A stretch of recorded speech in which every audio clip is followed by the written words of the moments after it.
Salamlar. İlk öncə hamınızı salamlayıram. Yeni YouTube videoma xoş gəlmisiniz. Bugün sizə ayrı evə çıxmaq haqqında danışmaq istəyirəm. Əslində qalsa bu videonu dünən çəkəcəkdim. Lakin dünən gün boyu, bütün gün boyu, səhərdən axşama özümü çox emosional hiss elədiyim üçün və öz üzərimdə texnika etdiyim üçün çəkə bilmədim. Bilmirəm, dünən hər hansı bir dolunay var idi və s. yox idi. Lakin mənim üçün çox da emosional keçmişdi. Və ayrı evə çıxmaq məsələsi ilə bağlı danışmaq istəyirəm. Çünki mənim belə bir arzum var. Ayrı evdə yaşamaq, yəni tək evə çıxmaq. Və lakin buna ailəm qarşıdır, hələ ki ailəm qarşıdır hal-hazırki vəziyyətdə.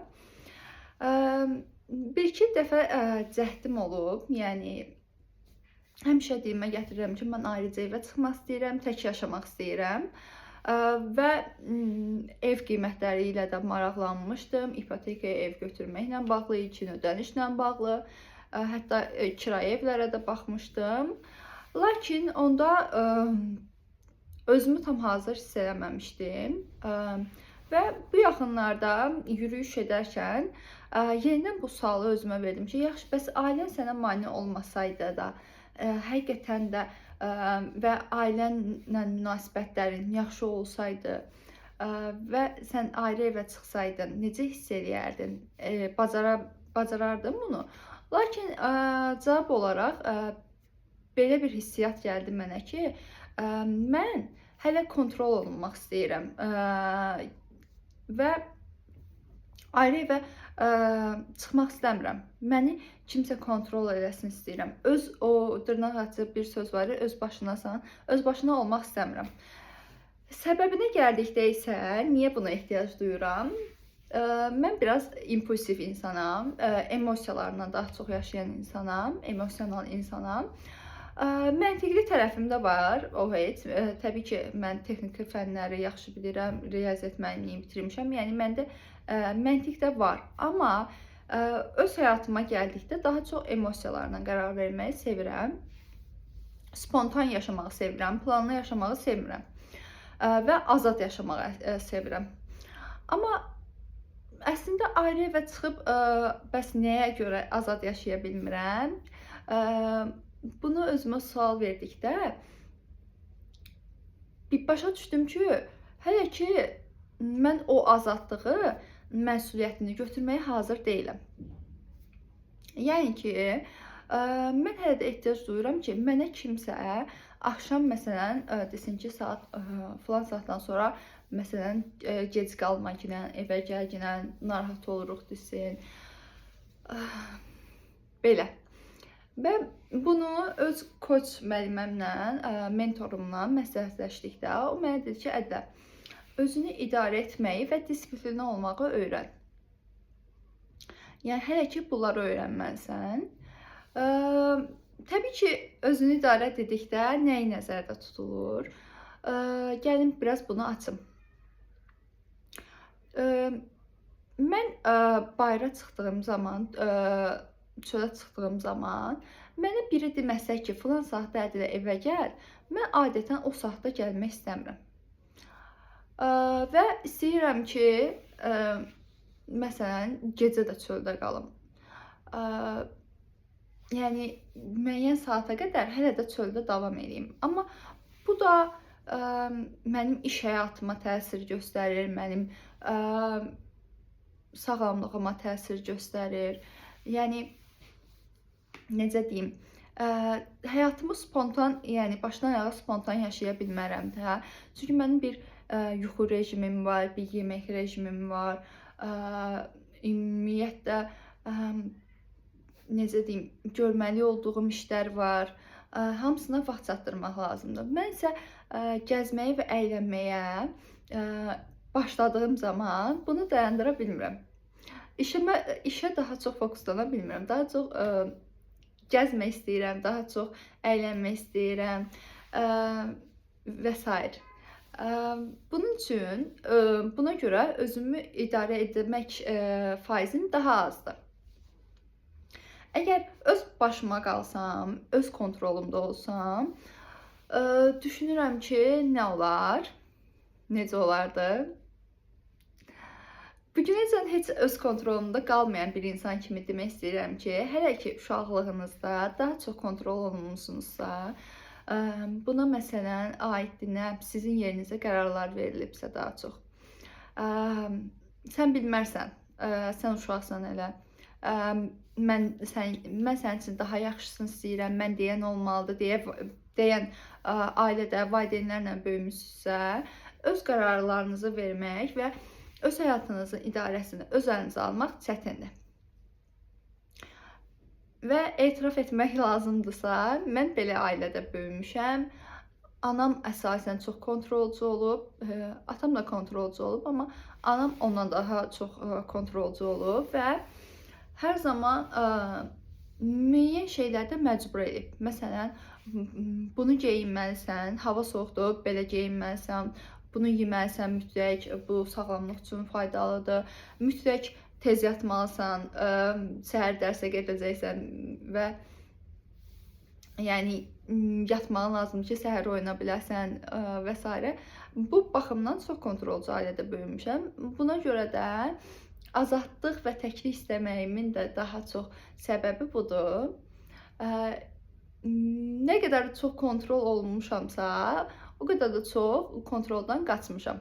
Məsələn, uşaqlıqda yerimə qərar verdilər ki, filan uşaqla oynama, o pis qızdır, sən onunla oynama.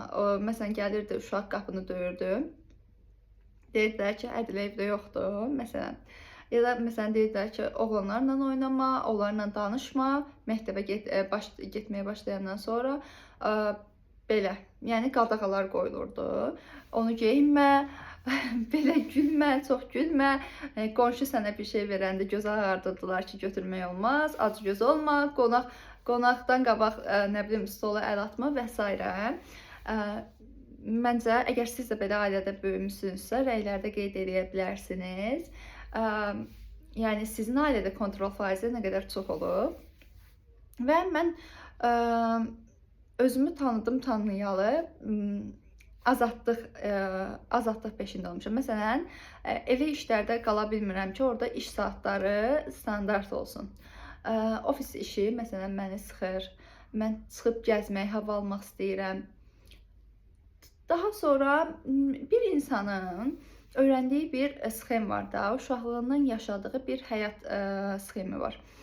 Və bu sxem əsasən götürülür psixologiyada 11 yaş, 13 yaşa qədər olandır. Lakin biz nəzərə alsaq ki, biz 18 yaşından sonra yetişkinliyə çatırıq və bunun üzərinə bir 4 ildə universitet həyatını əlavə etsək ki, biz ailənin hələ də nəzarəti altında oluruq və onlardan asılı oluruq. Əgər başqa xarici ölkəyə köçməmişiksə, ayrı evə çıxmamışıqsa, hələ də valideyn nəzarətində oluruq. Bunu da əlavə etsək, 21-22 yaşacan bizim öyrəndiyimiz konfor zonamız var. Öyrəndiyimiz vərdişlər var. Biz öyrəşmişik ki, kimsə bizim yerimizə qərar versin, kimsə bizim yerimizə bizim həyatımızı idarə eləsin. Bundan əlavə, əgər ayrı evə çıxırsansa, burada bir çox məsuliyyətlər sənin üzərinə düşməyə başlayır.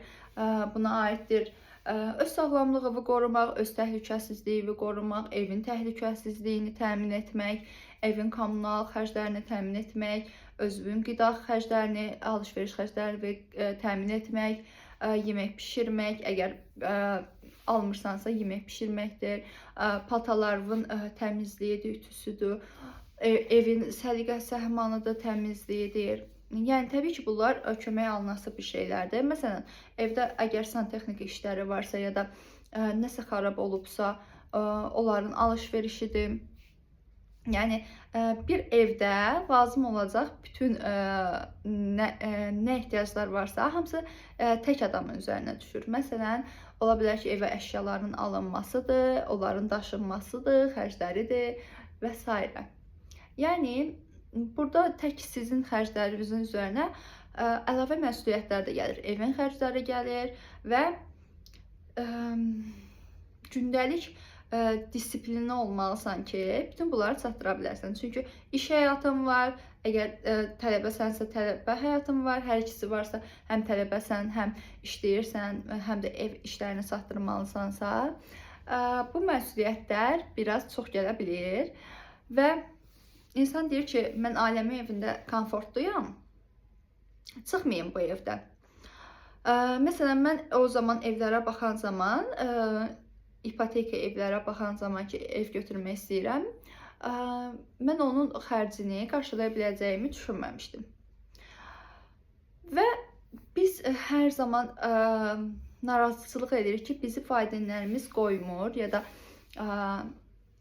qadağalar var, icazə verilmir evdən ayrı yaşamağımıza, amma bu belə deyil. Biz özümüz də özümüzü hazır hiss etmirik. Təbii ki, qadağalar hər zaman olacaq və özümüzü də 100% heç zaman hazır hiss etməyəcəyik. 60% özümüzü hazır hiss ediriksə və yaxşı kommunikasiyalarımız, münasibətlərimiz varsa, kommunikasiya qurma bacarığımız varsa, bizə kömək olacaq insanlar da ola bilər ətrafımızda.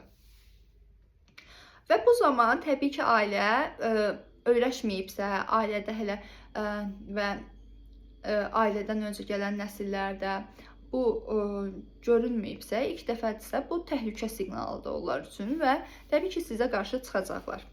Amma siz özünüzdən əminsinizsə və bu məsuliyyəti götürə bilərəm deyirsinizsə, o zaman ayrı evə çıxa bilərsiniz. Və təbii ki, burada ayrı evə çıxmağı tərifləmirik, hər kəsə də məsləhət görmürük.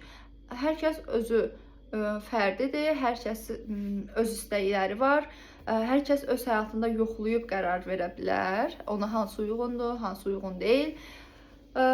Çünki ayrı evə çıxdığın zaman və əgər o məsuliyyətləri tək öz üzərinə götürmüsənsə, bu səni o evə daha çox bağlayır.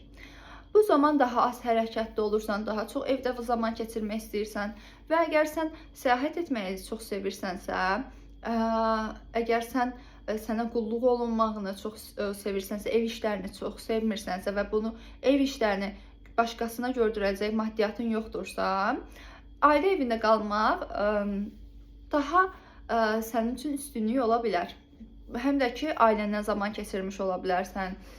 Bəzi insanlar, məsələn, istəmir ailəsindən uzaq qalmaq, onlarla hər zaman keçirmək istəyir. Amma əgər evdə öz şəxsi alanın yoxdursa və səni əsəbləşdirən nüanslar varsa, məsələn, evin dizaynı öz istədiyin kimi deyilsə, əgər işvi sən rahatlıqla həmin evdə görə bilmirsənsə və yaxud da bilmirəm, şəxsi həyatıma mane edirsə həmin evdə yaşamaq, çünki sənin yerinə hər şey qərar verirlərsə və s. Əgər sənə qarşı toksik münasibət varsa, həmin evdən ayrılmaq daha üstündür mənə görə. Hər kəsə görə fərqlidir, mənə görə daha üstündür. Çünki insanın psixoloji sağlamlığı və yetişkin fərd kimi formalaşmağı çox önəmlidir. Çünki biz ailəmizin bir davamı deyilik. Biz ayrıca şəxsiyyətik, ayrıca bir fərdik.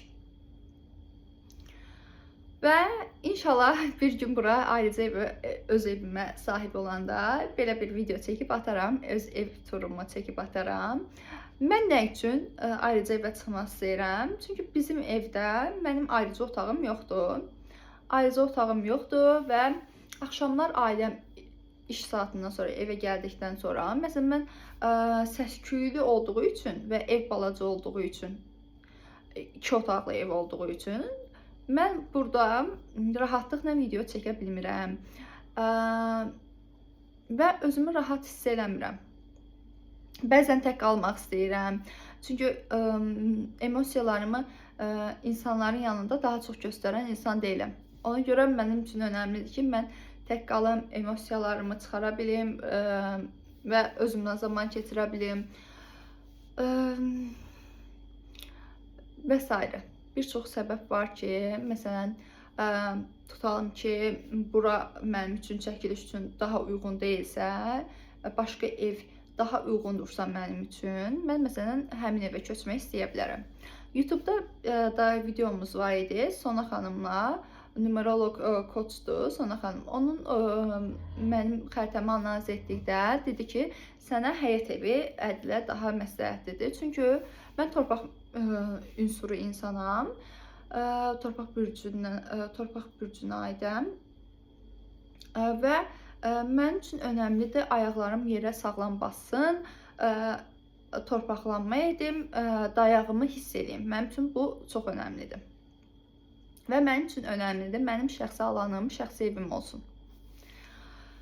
Və ümid edirəm ki, bu video hər kəs üçün faydalı oldu, maraqlı oldu. Əgər sizə də maraqlıdırsa və daha çox video çəkməyimi istəyirsinizsə, rəylərdə bunu mənə bildirin. Və yorumlarınızı, fikirlərinizi yazmaqda unutmayın. Videonu like etməyi, kanalıma abunə olmağı isə unutmayın.